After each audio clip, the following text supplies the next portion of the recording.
hormat dan berbakti kepada keluarga atau hormat dan berbakti kepada orang tua. Dengarkanlah ajaran-ajaran mereka yang baik.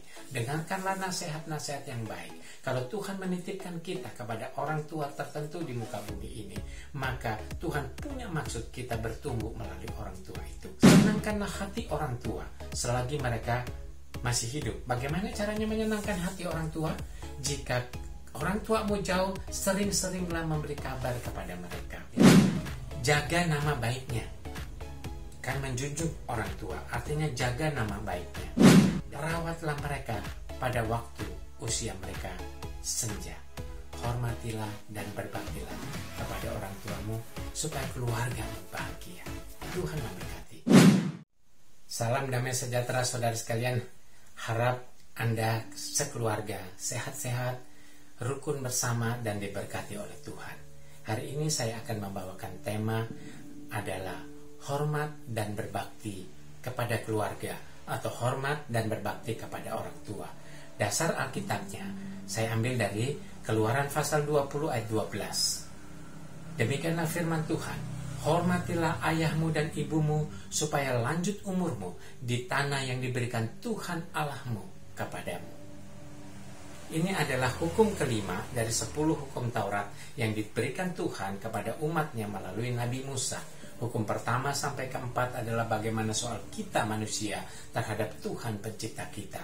Tetapi hukum kelima sampai 10 itu berbicara tentang bagaimana kita terhadap sesamanya. Dan hubungan kita terhadap sesama yang paling diutamakan oleh Tuhan mulai dari bagaimana kita hormat dan berbakti kepada orang tua atau keluarga. Alkitab mengajarkan agar orang tua bisa mengajarkan nilai-nilai penting kepada anak-anaknya. Dan yang paling penting itu adalah bagaimana seorang anak bisa dididik untuk menghormati dan berbakti kepada orang tua. Nah, Tuhan mengerti bahwa masyarakat perlu diajar. Karena itu Tuhan mengatakan, berulang-ulang kamu harus ajarkan anak-anakmu sampai mereka tumbuh dewasa. Nah, saudara sekalian, di antara Tuhan dan anak ada orang tua. Apa artinya saudara?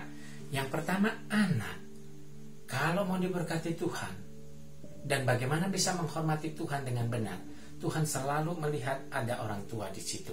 Itu sebabnya Alkitab banyak mengajarkannya. Anak yang tahu hormat kepada Tuhan, dia akan belajar menghormati dan berbakti kepada orang tuanya. Sisi lain, orang tua itu perlu membawa anak-anak kepada Tuhan. Tetapi orang tua juga perlu demi nama Tuhan memelihara anak-anak, mengasihi anak-anak, dan mengajarkan jalan-jalan yang luhur, nilai-nilai yang luhur. Tuhan punya janji buat anak-anak yang tahu menghormati orang tua. Nah, saudara sekalian, firman Tuhan mengatakan janji Tuhan adalah lanjut umurmu dan engkau akan berbahagia di tanah yang Tuhan berikan kepadamu. Artinya, orang yang tahu hormat dan berbakti kepada orang tua, Tuhan menjanjikan berkat jasmani dan rohani. Tentu yang paling utama adalah hal-hal rohani. Di dalam keluarga Tionghoa ada namanya konsep hao. Artinya seorang anak itu perlu hao kepada orang tua. Hao adalah dialek Hokkien. Di dalam bahasa Mandarin disebut xiao jing atau xiao. Nah, saudara, karakter xiao ini ada dua. Dalam satu karakter ada dua hal, saudara. Yang atas itu lao, artinya orang tua, dan yang bawah itu ada ce, yang artinya anak. Artinya dalam tempat seperti ini adalah orang yang berbakti dan menghormati orang tua adalah anak yang tahu bagaimana menjunjung orang tua. Apa artinya, saudara sekalian? Bahwa anak perlu menjadi kebanggaan orang tua, tetapi anak perlu menghormati dan berbakti kepada orang tua. Di dalam konsep hao, seorang anak Tionghoa zaman dulu, saudara, sekarang ini agak luntur, bisa dibangkitkan kembali.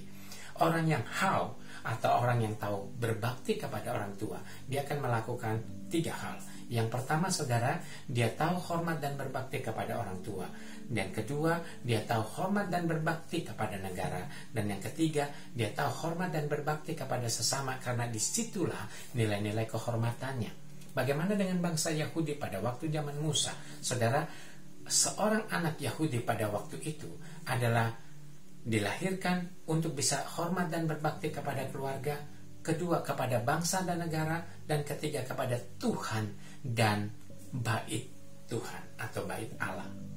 Nah, sebenarnya baik Yahudi, bangsa Tionghoa maupun suku-suku lain sama berharga di mata Tuhan.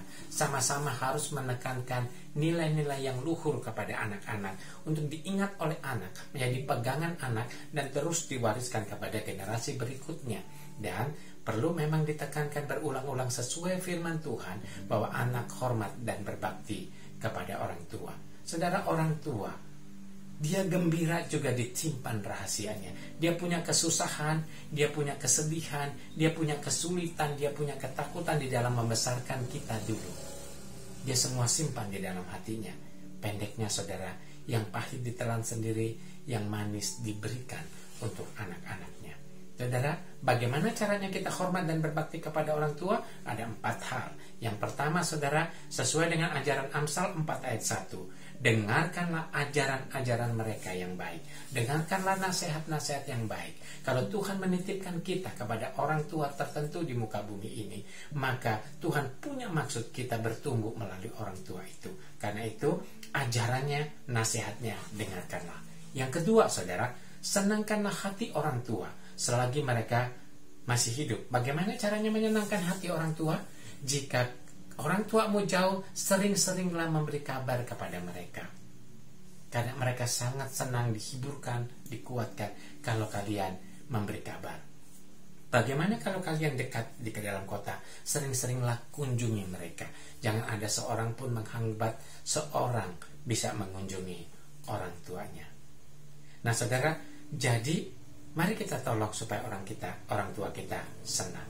Yang ketiga, jaga nama baiknya. Kan menjunjung orang tua, artinya jaga nama baiknya. Dan dengan cara memperlakukan mereka dengan hormat. Imamat 20 ayat 9 dikatakan, apabila ada seorang yang mengutuki ayahnya dan ibunya, pastilah ia dihukum mati. Ia telah mengutuki ayahnya atau ibunya, maka darahnya tertimpa kepadanya. Betapa seriusnya Tuhan untuk mengajarkan bagaimana seorang anak hormat kepada orang tuanya. Sampai kalau kita ngomong jeleknya orang tua kita, Tuhan marah. Nah saudara, tetapi dalam praktis sekarang adalah bagaimana cara kita memperlakukan mereka dengan hormat dan jaga nama baiknya.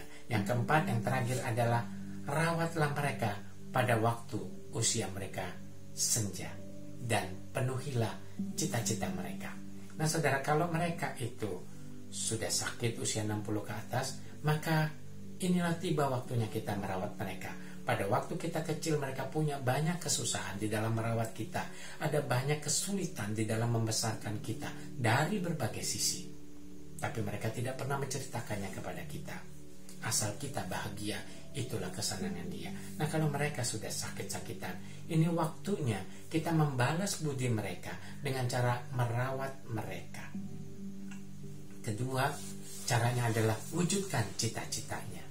Nah seorang ibu beberapa waktu lalu berbicara kepada saya juga kepada keluarganya bahwa di usianya yang ke-60 dia ingin mempersembahkan sesuatu kepada Tuhan. Ia ingin mempersembahkan itu kepada Tuhan. Dan dia menceritakan kepada anaknya dan keluarganya.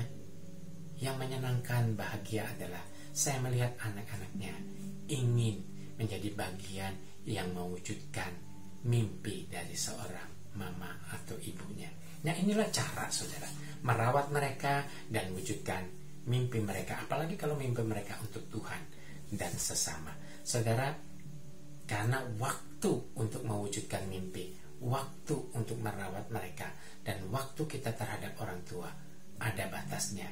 Jangan sampai waktu mereka sudah tiada baru kita penuh dengan penyesalan. Inilah waktunya kita hormat dan berbakti kepada orang tua. Kiranya Tuhan memberkati kita sekalian, orang yang mau belajar hormat dan berbakti kepada orang tua.